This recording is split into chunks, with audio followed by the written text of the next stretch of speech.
I'm Madison Hayes, 34, and I never expected to walk into my own home and feel like a stranger. After cutting my Zurich business trip short, I returned to find 88 people partying in my house. My mother Sharon stood in my kitchen wearing an apron directing caterers. My brother Ryan was bartending at my grandfather Arthur's antique bar.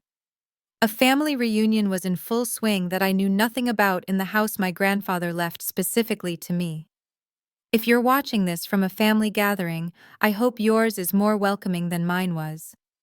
Drop a comment about your family reunion experiences and subscribe to follow what happened after I made the decision that changed everything.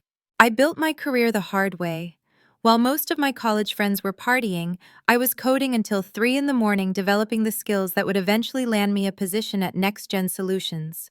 I started as a junior software engineer in a cubicle so small I could touch both walls with my outstretched arms. For 7 years, I worked 80-hour weeks, surviving on instant ramen and determination. When others complained about demanding clients or impossible deadlines, I put my head down and found solutions. That dedication didn't go unnoticed. By 30, I was leading my own development team. By 32, I became the youngest executive director in the company's history. My grandfather Arthur was my biggest supporter throughout this journey.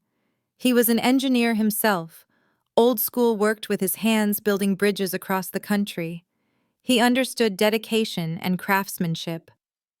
When I was 12, he gave me my first computer. While my mother Sharon rolled her eyes. "She should be outside playing with other kids," she'd say. But Grandpa Arthur would wink at me and whisper, "Some build with steel, others with code. Both change the world." Every Sunday through high school, I'd visit him at the old Victorian house that had been in our family for 3 generations. While my mother and brother skipped these visits, I'd sit with Grandpa in his study as he taught me about structural integrity, mathematical principles, and most importantly, personal integrity. "A haze never cuts corners," he'd say, pointing to the intricate woodwork of his antique desk. The person who made this desk took pride in their work, even the parts no one would ever see. That's the mark of someone worth trusting. My brother Ryan took a different path. 3 years younger, he always had that natural charisma that made people want to give him things. Where I worked for my achievements, Ryan expected them. He started and dropped out of 4 different college programs each time, convincing our mother that he'd found his true calling. Each new venture required startup money, which Sharon always provided from her teacher's salary, stretching herself thin financially. When Grandpa Arthur passed away 2 years ago, his will shocked everyone but me. The family home, a historic Victorian in a now trendy neighborhood of Boston, worth nearly $2 million, was left solely to me. His note in the will was simple: "To Madison, who understands the value of building something to last." My mother was livid. "He must have been confused at the end," she insisted. "That house was meant for the whole family." She expected me to sign it over, or at least sell it and split the proceeds with her and Ryan. But I couldn't do that. The house wasn't just wood and plaster to me. It was every Sunday afternoon lesson, every proud smile when I shared my accomplishments, every quiet moment in the library, reading books from his collection. I moved in immediately, lovingly restoring rooms while preserving their historic character. I converted the library into my home office, but kept Grandpa's books and his antique desk. I replanted his garden, according to his meticulous notes, bringing back the heirloom roses he'd cultivated for decades. Despite the inheritance tension, I tried maintaining a relationship with my mother and brother. I invited them for holiday dinners, which they attended with an air of being visitors rather than family. I offered to help Ryan with his latest business scheme, a food truck concept with business planning rather than cash, which he declined. I even offered to help my mother with her mortgage, which she accepted, but mentioned at every opportunity as if it were a loan I was collecting interest on rather than a gift. The Zurich trip was a major career milestone. NextGen had been trying to land Sterling Financial Group as a client for years. As our new international accounts director, landing this contract would cement my reputation and open European markets to our company. After 2 grueling weeks of presentations, negotiations, and very little sleep, I secured a 3-year contract worth millions.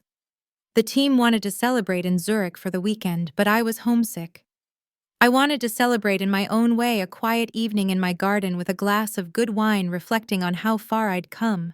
I booked an early flight, not telling anyone I was returning 2 days ahead of schedule. It would be my private victory lap. During the flight home, I scrolled through photos of my garden on my phone. The spring tulips would be at their peak now. I'd planted them in a pattern Grandpa had designed years ago that spelled out "onward" when viewed from the upstairs window, his favorite motto. I thought about the bottle of Cabernet I'd been saving for a special occasion. This certainly qualified. The Uber turned onto my street, and I felt that familiar warmth of coming home after a long trip. That feeling lasted exactly 12 seconds until I saw the cars. They were everywhere, parked on both sides of the street, partly on my lawn, blocking my driveway. The bass of music thumped through my usually quiet neighborhood. My driver had to stop half a block away. "Looks like some party," he commented as he helped me with my luggage. I stood on the sidewalk staring at my house, trying to make sense of the scene before me. Lights blazed from every window, shadows of people moved inside. Laughter and conversations spilled out onto my carefully tended garden, where strangers now stood in clusters, plastic cups in hand, cigarettes dropping ash onto my flower beds. What was happening? Had my house been taken over? I took a deep breath and wheeled my suitcase up the path to my own front door, a sense of dread growing with each step. The walk from the street to my front door felt surreal. My garden, which I had spent countless weekends perfecting, was now a trampled mess. The tulips Grandpa and I had planned were crushed under careless feet. Cigarette butts dotted the lawn like toxic confetti. Someone had moved my hand-carved teak garden chairs to form a makeshift smoking area, and rings from sweating beer bottles now stained the wood. A group of middle-aged men I'd never seen before stood near my koi pond, and one was attempting to toss coins into it for luck. I wanted to tell him that copper is toxic to fish, but I was too stunned to speak. Children chased each other around the yard, one dangerously close to knocking over the stone lantern that had been imported from Japan by my grandfather in the 1970s. No one stopped me or questioned my presence as I approached my own home. Why would they? I was just another face in a sea of strangers. The front door was propped open with a potted plant that had been moved from my sunroom. I stepped inside, and the sensory assault was immediate. The smell hit me first, a mixture of various perfumes, cooking odors, and spilled alcohol. The sound was overwhelming, dozens of conversations happening simultaneously, music playing from my living room sound system, children shrieking as they ran up and down my stairs. The temperature was stifling, with so many bodies in a space meant for far fewer people. My foyer, normally a calm space with a simple antique console table and a mirror, was cluttered with purses, jackets, and gift bags. A banner hung across the archway leading to the living room, "Hayes Family Reunion 2025, bringing the generations together." Someone had set up a folding table with name tags and a guest book. I moved through my home in a daze, recognizing distant relatives I hadn't seen in years, mingled with faces completely unknown to me. My great-aunt Mabel, who I thought lived in Arizona, was sitting in my reading nook with several elderly women. Cousins I vaguely remembered from childhood summers were clustered around my dining table, which had been extended with rental tables to accommodate what looked like a buffet spread. I spotted my mother in the kitchen wearing an apron and directing two women who appeared to be catering staff. She was pointing to my pantry, telling them where to find more serving platters.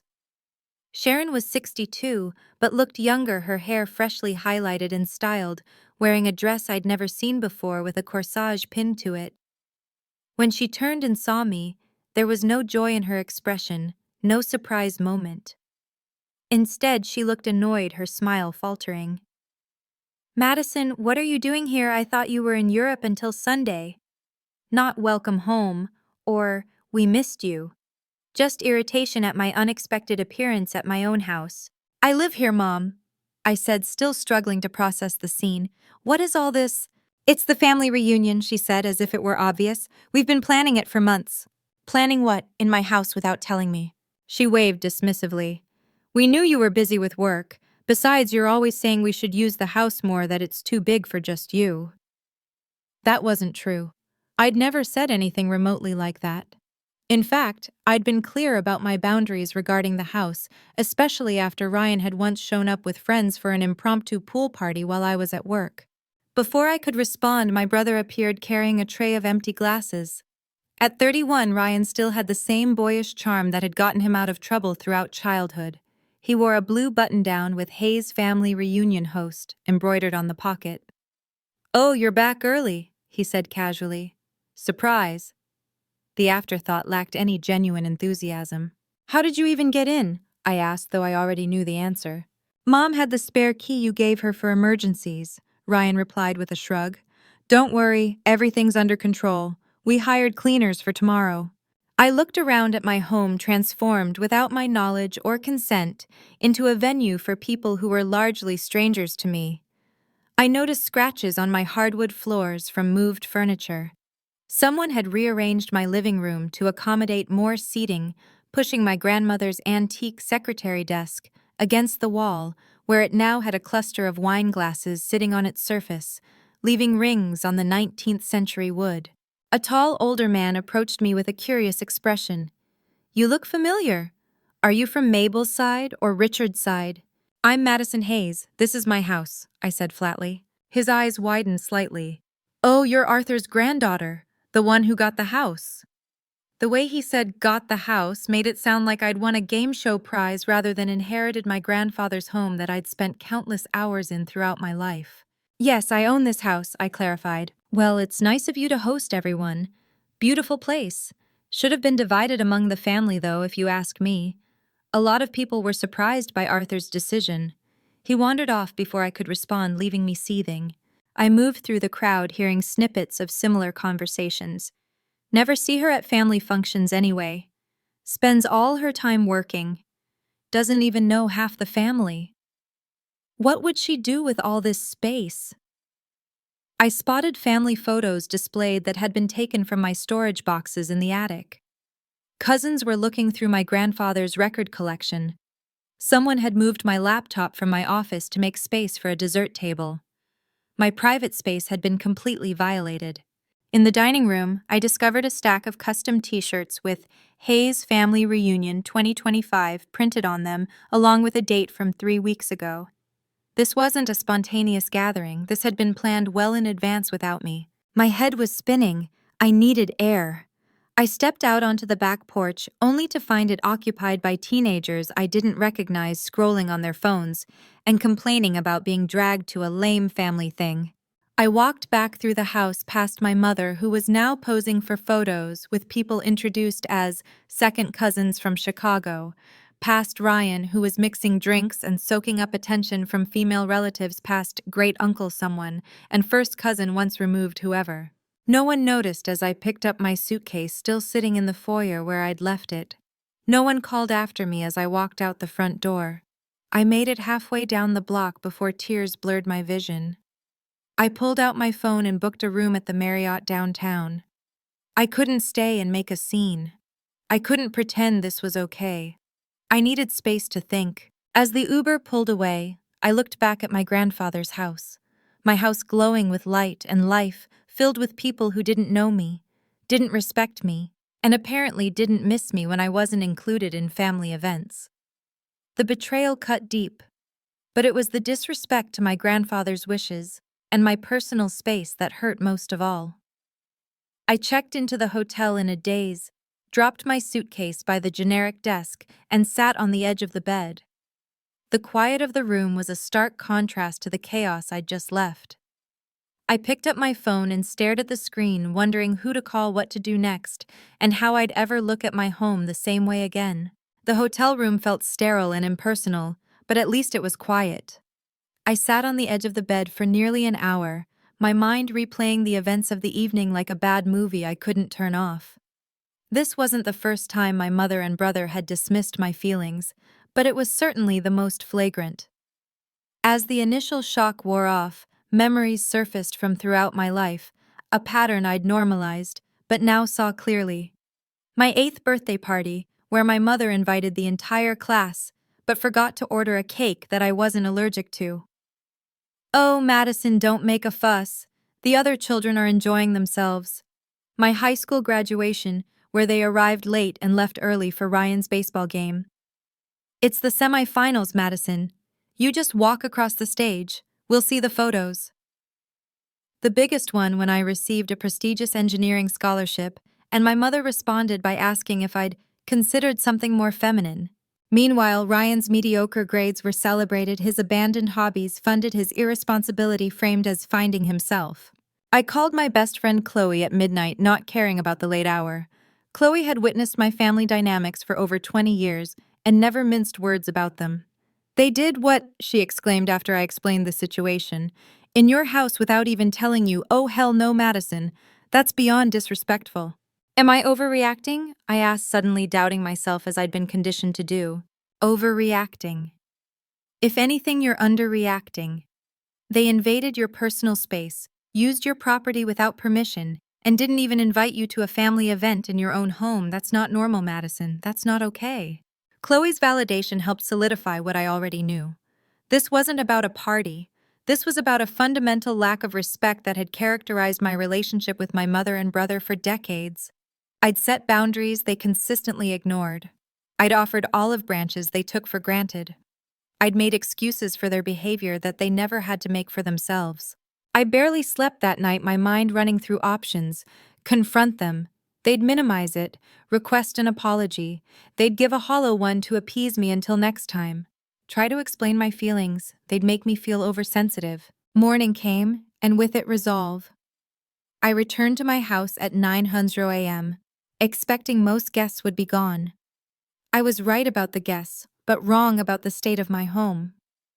The scene was worse than I imagined. Empty bottles and glasses littered every surface. Food had been ground into my Persian rugs.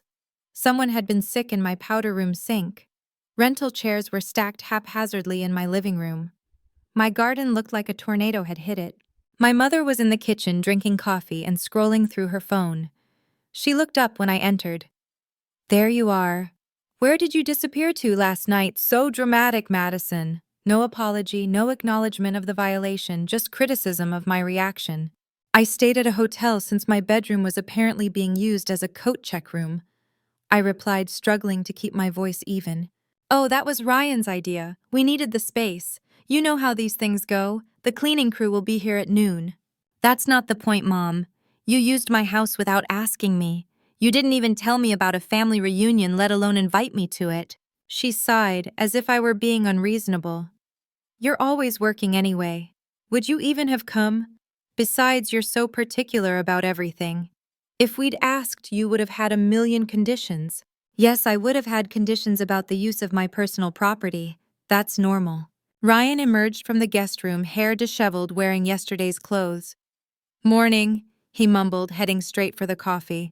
Great party, right? Everyone loved the house. Ryan, why didn't you tell me about this reunion? I asked directly.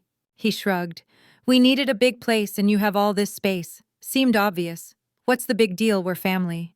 The big deal is that this is my home, not a public venue you can just decide to use without my permission. Technically, it's the family home, my mother interjected. Your grandfather would have wanted everyone to enjoy it. That was the match that lit the fuse. Don't you dare tell me what my grandfather would have wanted. He specifically left this house to me because he knew I would respect and care for it. I walked away from them, needing to assess the damage throughout the house. What I found sent me from angry to livid. In the study, my grandfather's antique mahogany desk, the one he'd shown me as an example of craftsmanship and integrity, had a deep scratch across its surface and what looked like a burn mark from a cigarette despite my strict no-smoking policy indoors. The desk wasn't just furniture. It was where he'd taught me to draft, where he'd written letters of recommendation for my college applications, where he'd penned his final will. I continued to my home office and found the door ajar, a room I always kept locked. Someone had picked or forced the lock. Inside drawers where open work documents had been moved. My laptop had been relocated. The framed first dollar I'd earned freelancing in college had been taken off the wall, the frame cracked. Upstairs was no better. My bedroom door had been opened despite the clear, "Private please keep closed" sign. My closet was ajar, dresser drawers not fully closed. Someone had been in my personal space, touched my things. I returned downstairs to find my mother and brother in casual conversation about someone named Cousin Phil, who'd apparently been the hit of the party with his karaoke performance. My office was broken into, I said flatly. My bedroom was entered. Grandfather's desk is damaged. Oh, some kids were playing hide and seek, Ryan said dismissively. And that desk thing is probably just a water ring. It'll buff out. It's a cigarette burn and a knife scratch, I corrected him. It's a 200-year-old desk. Always so dramatic about things, my mother sighed. It's just stuff, Madison. Just stuff. The words echoed in my head. To them, this house and everything in it was just stuff. Stuff they felt entitled to use, damage, and disregard because technically we shared DNA. But to me it was more than stuff. It was my sanctuary, my history, my private space that had been violated by the very people who should respect it most. I pulled out my phone and called my friend Chloe again. Can you come over? I need moral support. While waiting for Chloe, I walked through each room taking photos of the damage. When she arrived, she gasped at the state of the house. This is worse than I imagined, she said, hugging me. What are you going to do? I looked around at the home I'd loved, now feeling tainted by disrespect. I don't know yet, but I know I can't keep pretending this is normal. After Chloe left, I made another call to Mark Dawson, a real estate agent, who had approached me several times about selling the property. The Victorian was in a prime location and developers had been eyeing it since my grandfather's passing. Mark, it's Madison Hayes. Remember that offer you mentioned last month? Is it still on the table? My mother and brother, who were in the kitchen discussing which relatives still needed rides to the airport, fell silent when they heard my side of the conversation. For the first time since I'd arrived home, I had their full attention. Mark arrived at my house within the hour, his normally slick real estate agent demeanor softening when he saw the state of the property. This is not how I remember the house looking during our previous discussions, he said tactfully, eyeing a stain on the entryway wallpaper. Family gathering, I said tersely. Let's talk in the garden. We sat at the wrought iron table on my patio, the only area relatively unscathed from the reunion chaos. Mark opened his portfolio and got straight to business, which I appreciated. The cash buyer I mentioned before is still very interested, Carter Vance, tech entrepreneur who just relocated from California. He's been looking for a historic property in this neighborhood specifically. What's his timeline? I asked. He's motivated, currently in a short-term rental and wants to settle quickly. He can close as fast as your side can handle the paperwork, and he understands it's as is. I won't be making repairs or improvements. Mark nodded. At this price point and in this market, he's buying for the location and historical value. He plans to renovate anyway. I took a deep breath. What's his offer? $2.1 million cash, slightly below market value for the expedited timeline, but no inspection contingencies, no financing delays. I nodded slowly, a strange calm settling over me. I want to move forward. Mark tried to contain his surprise and excitement. Are you sure this is a significant decision? The house has been in your family for generations. I'm aware of its history. That's precisely why I'm making this decision. I looked toward the kitchen window where I could see my mother and brother in animated conversation, likely speculating about my meeting with Mark. How quickly can we draw up the paperwork? I can have preliminary documents ready this afternoon, the full contract by end of day. If the buyer agrees to expedite his side, we could potentially close within days rather than weeks. Perfect. And I'll need the services of a good real estate attorney to ensure everything is properly handled. Mark made a call, and by 2:00 p.m., my lawyer Jessica Chen arrived. I'd worked with her before on setting up my will and power of attorney documents.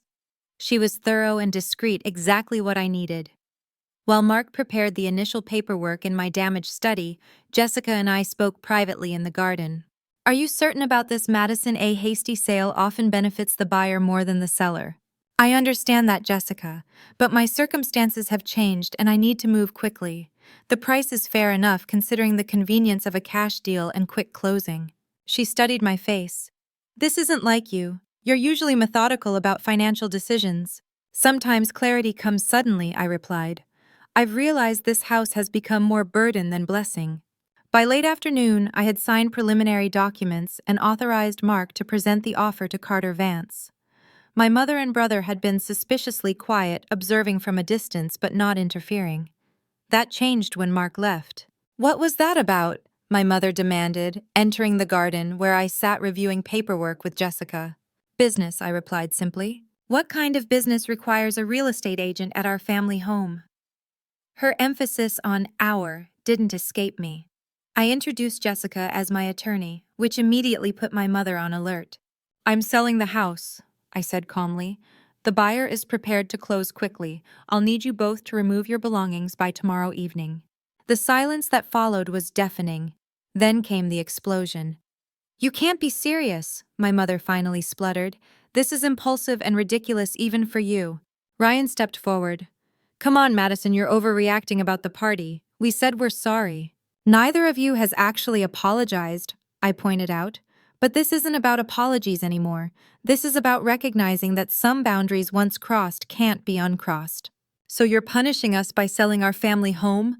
My mother's voice rose with indignation. I'm not punishing anyone. I'm making a decision about my property that makes sense for my life moving forward. We won't let you do this, Ryan threatened. Grandpa would never have wanted you to sell. Grandpa trusted me to make my own decisions. That's why he left the house to me, not to the family collectively. My mother switched tactics, her voice softening. Madison, honey, you're upset. I understand. What we did was thoughtless. But selling your grandfather's house is a decision you'll regret forever. Let's all take some time to cool down.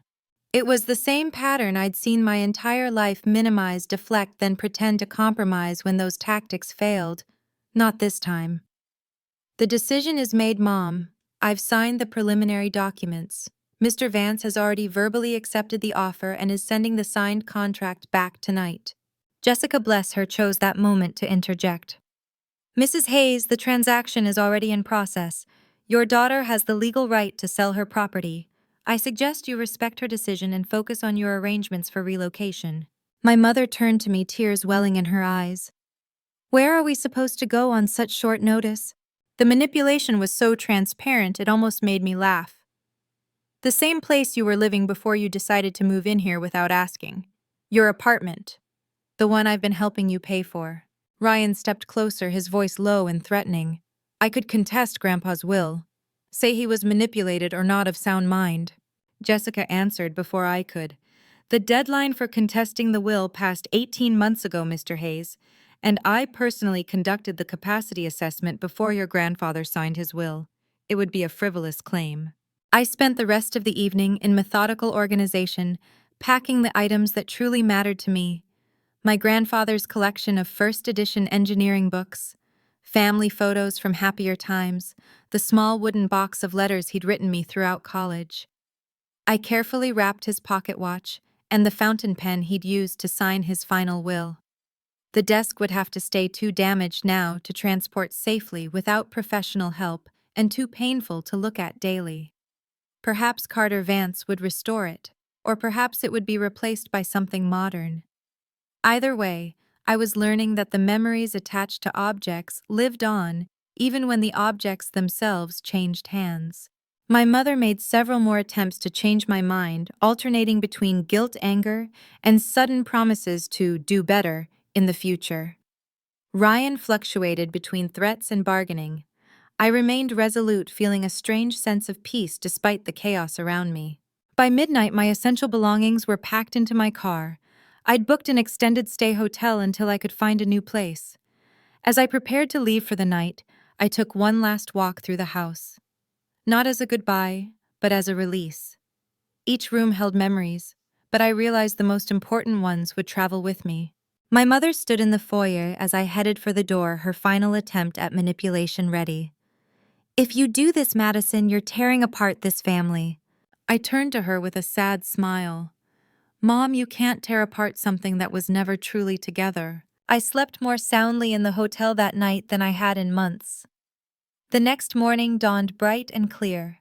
I arrived at the house by 8:00 a.m. to find Carter Vance and his assistant already waiting outside. Mark made the introductions. Carter was younger than I expected, perhaps early 40s, with a quiet confidence and thoughtful manner. He'd made his fortune in sustainable technology and was refreshingly straightforward. I appreciate the expedited process, Ms. Hayes. I understand this is a significant property with family history. Please call me Madison, and yes, it has history, but it's ready for a new chapter. We walked through the house together. I made no attempt to hide the damage from the reunion, and to his credit, Carter didn't flinch or try to renegotiate based on the condition. "The bones are magnificent," he commented, examining the original crown molding in the living room. "You can't build this kind of character anymore." In my grandfather's study, he paused at the damaged desk. "This is a shame. American Empire period, yes, circa 1830. My grandfather cherished it. I know a restoration expert who specializes in period furniture. If you're not taking it with you, I'd like to have it properly repaired." That small gesture of respect for the house's history meant more than he could know. The walkthrough complete, we gathered in the dining room where Jessica had set up the closing documents. The process was surprisingly simple for such a significant transaction. Signatures, initials, more signatures. Mark beamed throughout, mentally calculating his commission. As we were reviewing the final documents, the front door burst open. My brother Ryan stormed in, followed by my mother. "Stop, this is a mistake," Ryan shouted, his face flushed with anger or perhaps alcohol. Carter and his assistant exchanged alarmed glances. Jessica stepped forward, ever professional. "Mr. Hayes, this is a private real estate closing. If you're not a party to the transaction, I must ask you to leave." My mother pushed past Jessica, addressing Carter directly. "This house has been in our family for generations. My daughter is making an emotional decision she'll regret. Surely, as a businessman, you understand the importance of careful consideration." Carter looked uncomfortable but stood his ground. "Mrs. Hayes, I respect family bonds deeply, but I've entered into a legal contract with Madison, who I understand is the sole owner of this property." Ryan moved closer, desperation in his eyes. "Madison, please, we can work this out. We'll respect your space. No more surprise parties. You can have whatever rules you want." For a moment, I felt a flicker of doubt. These were the promises I'd wanted to hear yesterday, last week, last year. But I knew they were empty, offered only when something was being taken away, not out of genuine respect for my boundaries. "It's too late, Ryan. The decision is made." My mother played her final card. "If you do this, you're destroying your grandfather's legacy. Is that what you want?" I set down my pen and turned to face her fully. "Grandpa's legacy isn't this house, Mom. It's the values he lived by and taught me: integrity, respect, self-reliance. He left me this house because he trusted my judgment. I'm using that judgment now." "By throwing away your family," she countered, tears streaming down her face. "No. By recognizing that family is supposed to support and respect each other, not exploit and dismiss each other. You've had countless opportunities to treat me as a valued family member.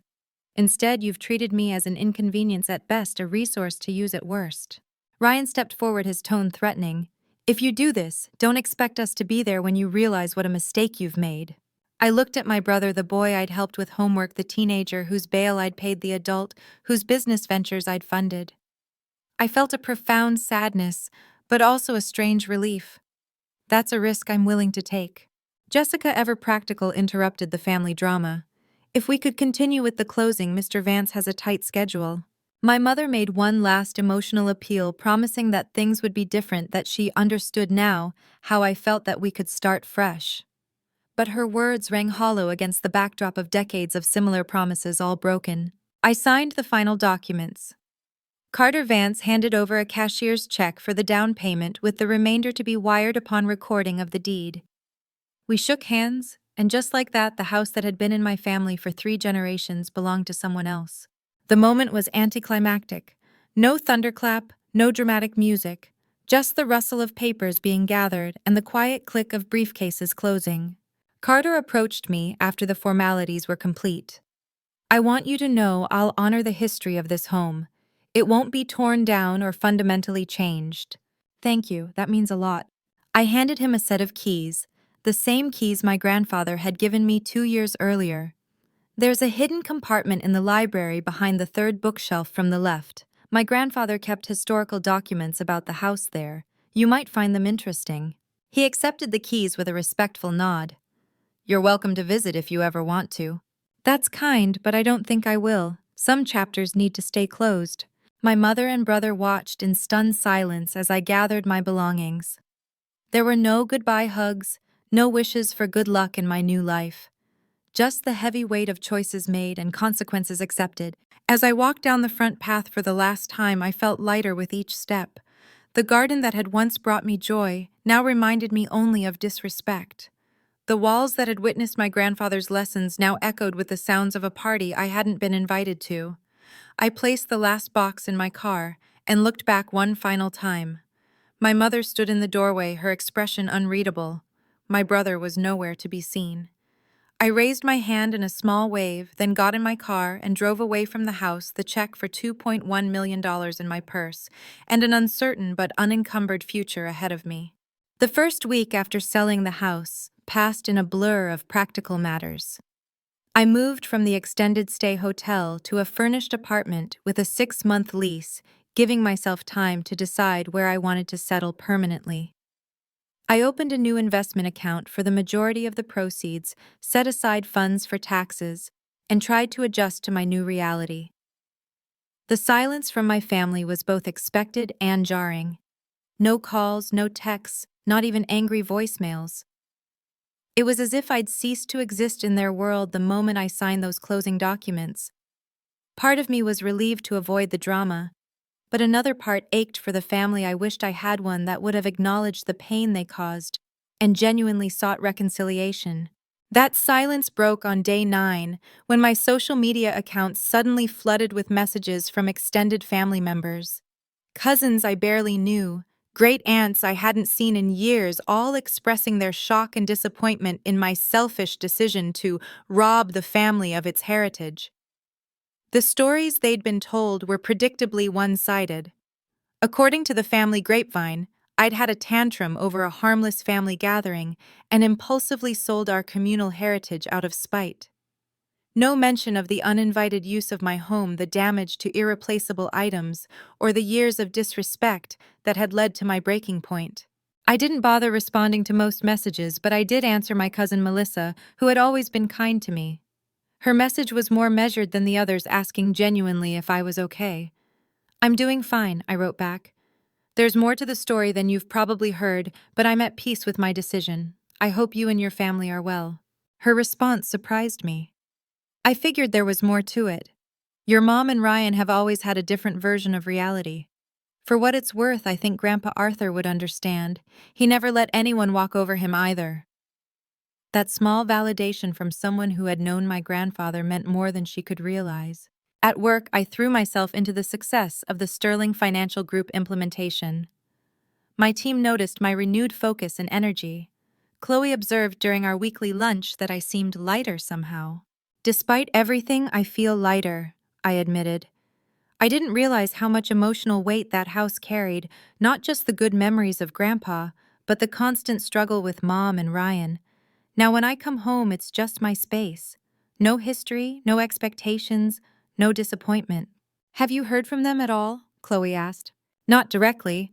I've heard through the family rumor mill that they had to move back to Mom's apartment. Apparently they'd started moving things into the house assuming they could stay indefinitely." Chloe shook her head. "The audacity. What did they think would happen? They thought I'd continue tolerating whatever they dished out like I always have." 2 weeks after the sale, I received an email from Carter Vance with photos of the restoration work beginning on my grandfather's desk. "The craftsman believes he can repair the damage completely," he wrote. "When it's finished, would you like to have it? It seems to hold special meaning for you." His unexpected kindness brought tears to my eyes. I declined the offer. The desk belonged with the house, but his recognition of its significance was healing in a way I hadn't anticipated. That same evening, I was cooking dinner in my new apartment when my doorbell rang. I wasn't expecting anyone. Through the peephole, I saw my mother standing in the hallway, her appearance disheveled in a way I'd never seen before. Her normally perfect hair was unstyled, her clothes wrinkled. She'd been crying.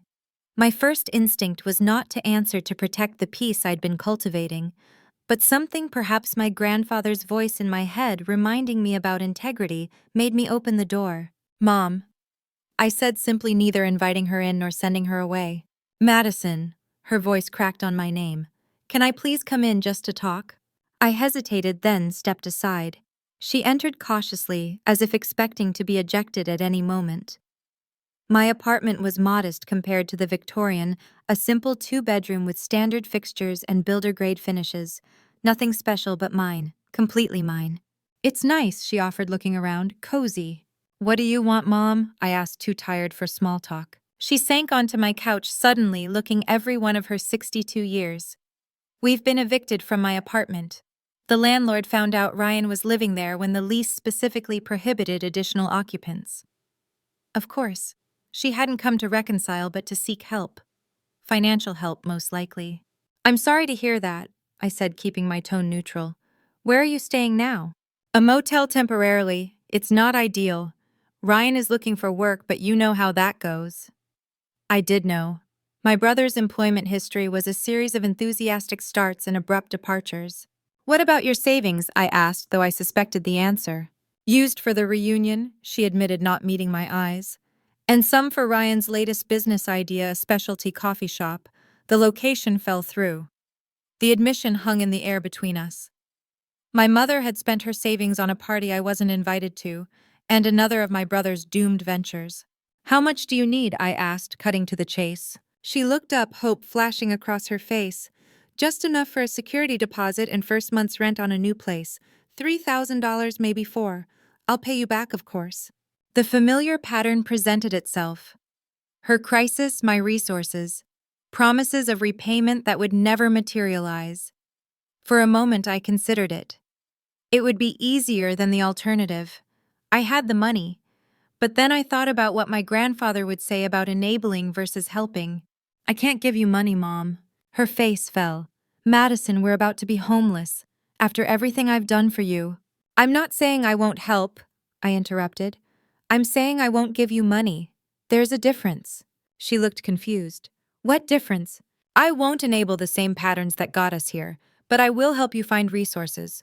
Affordable housing options, employment counseling for Ryan, maybe even financial planning services. We don't need counseling or services, we need a place to live. You need both, I said firmly, and if you're willing to accept the help I'm offering, help that might actually change things, then I'm here for you. But I won't just write a check that postpones the inevitable next crisis. She stood up, anger replacing desperation. So this is your revenge, making us jump through hoops when you're sitting on millions. This isn't revenge, Mom, it's boundaries. Something I should have established long ago. Boundaries, she scoffed. Is that what your therapist calls abandoning your family when they need you? I took a deep breath. Yes, I am seeing a therapist. Because healthy people seek help when they need it. That's what I'm offering you.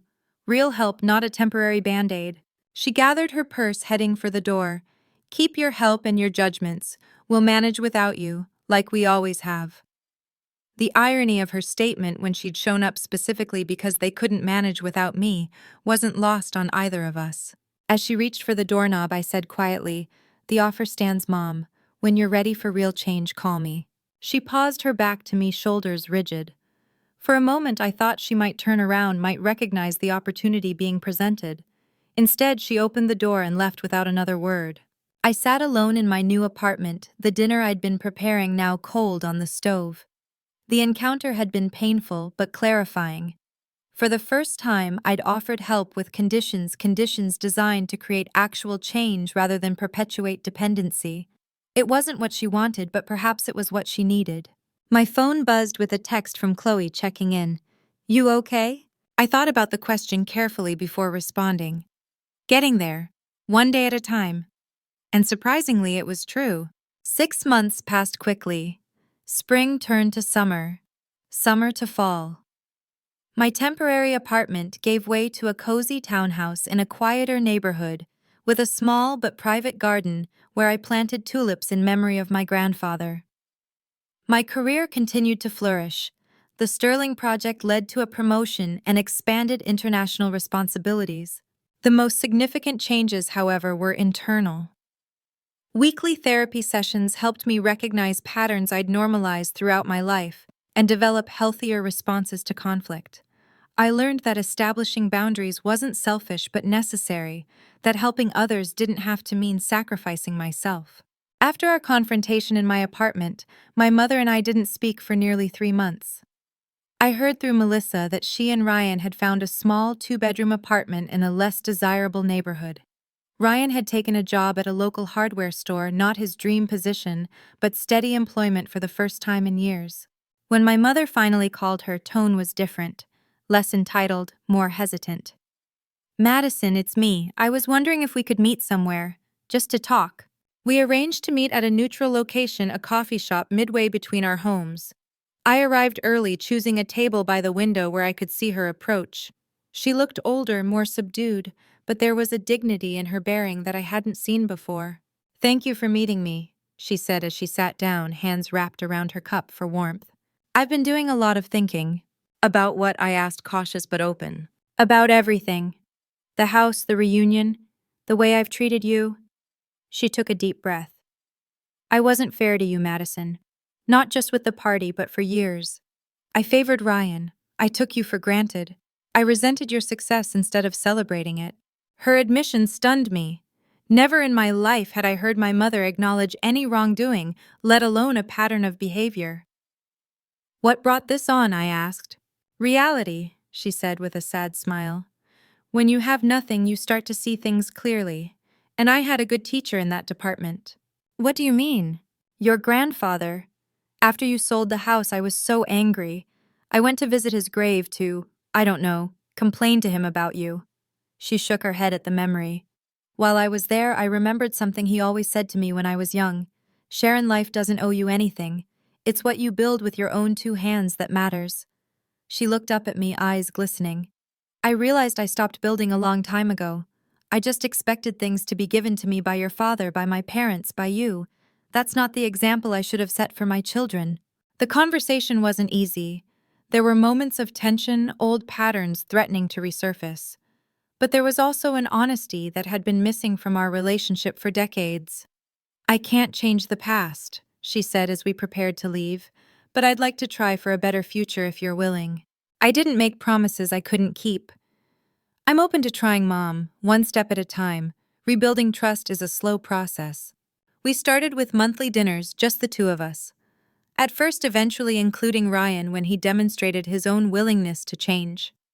Our first holiday meal together was at a restaurant, neutral territory that didn't carry the weight of past conflicts. My relationship with my brother evolved more slowly. His resentment ran deeper, his entitlement more ingrained, but necessity had forced changes neither of us could have predicted. The hardware store job led to an interest in home repair. By the following spring, he had earned his contractor's license and started a small handyman business. "I like fixing things," he told me during a rare moment of vulnerability. "There's something satisfying about taking something broken and making it work again." I didn't point out the metaphor. He'd find it in his own time. Not all family relationships could be salvaged. Some relatives chose to maintain their narrative of me as the selfish villain who destroyed the family legacy. I learned to make peace with their perception, understanding that I couldn't control how others viewed my choices. Instead, I focused on building my chosen family friends who respected my boundaries, colleagues who valued my contributions, neighbors who became confidants. Chloe remained my steadfast supporter, and I expanded my circle to include people who brought positivity into my life. 6 months turned into a year. I received an unexpected email from Carter Vance with photos of the completed house restoration.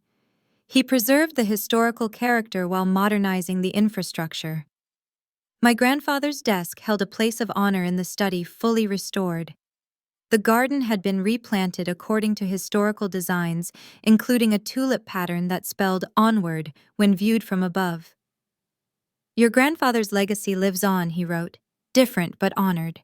His words captured perfectly what I'd been trying to articulate about my own journey. My connection to my grandfather wasn't contained in wood and plaster, but in the values he'd instilled in me: integrity, self-respect, the courage to build something lasting. The house had been a symbol important, but ultimately just a vessel. The true inheritance was the strength to make difficult choices, to value myself enough, to establish boundaries, to recognize when letting go was the bravest option. On the anniversary of selling the house, I invited my mother and brother to dinner at my townhouse, the first time they'd visited my new home. The conversation was sometimes awkward old habits, occasionally surfacing, but there was also laughter, genuine interest in each other's lives, and a tentative foundation for something healthier than what we'd had before. As they prepared to leave, my mother paused in the doorway. "You know, I think your grandfather would be proud of you." "For selling his house?" I asked, surprised. "For having the courage to make hard choices. Arthur never took the easy path either." Her words were the final piece of validation I hadn't realized I was still seeking. Later that evening, I sat in my small garden surrounded by blooming tulips, reflecting on the journey of the past year. I'd lost a house but gained clarity. I'd enforced boundaries but created space for genuine connection. I'd honored my grandfather's legacy not by clinging to a physical structure, but by embodying the principles he lived by.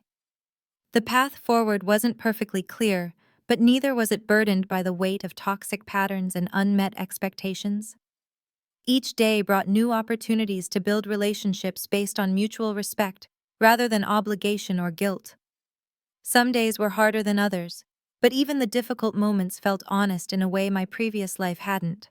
I often think about that moment of decision, standing in my damaged home, surrounded by the aftermath of disrespect, choosing to let go rather than continue the cycle. It wasn't an easy choice, but it was the right one for me.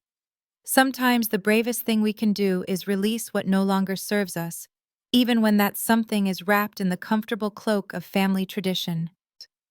If you're watching this and struggling with similar decisions, here's a valuable lesson.